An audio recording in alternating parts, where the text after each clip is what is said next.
मित्रांनो, केवळ हिंदू संस्कृतीमध्येच हे शोषण होतं असं नाही आहे. मुस्लिम धर्मामधले अनेक मांत्रिक मंत्रशक्तीच्या नावाखाली जिनात निकालने के बहाने से म्हणजे शरीरामध्ये घुसलेले जिन काढण्यासाठी म्हणून स्त्रियांचं शोषण करतात. याबद्दल मी विस्तारानं माझ्या पुस्तकांमध्ये लिहिलेलं आहे. अनेकांना त्याकरता आम्ही जेलमध्ये पाठवलेलं आहे. आजतक चॅनलने हलाला प्रकारावर एक विशेष सिरीज चालवली होती. त्या सिरीजमधल्या एका मुल्लाचं फक्त मी स्टेटमेंट तुम्हाला ऐकवतो.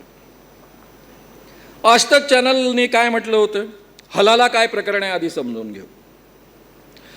ज्यावेळेस एखादा मुस्लिम पुरुष दारूच्या आहारी जाऊन 3दा बायकोला तलाक म्हणतो रागाच्या भरात, दारू उतरली त्याच्या लक्षात येतं की आपल्या बायकोला तलाक दिलेला आहे, त्याला पुन्हा आपल्या बायकोला घरात घेता येत नाही.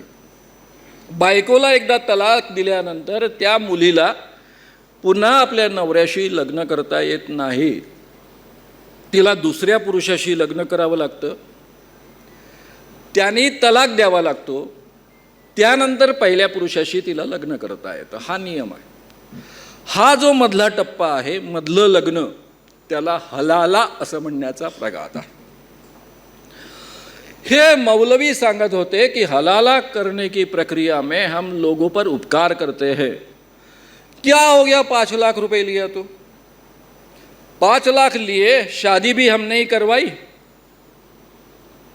हम हमारे साथ में शादी करवा देते हैं, एक रात में उसका भोग लेते हैं और दूसरे दिन उसको तलाक दे देते हैं, उसके पति को वापस कर देते हैं.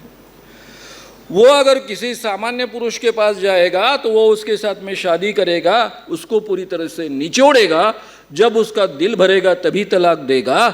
ये सब समय बचता है, बाकी के सब दिन बचते हैं. ये सबके लिए हम 5 लाख रुपए लेते तो उसमें क्या बुरी बात है.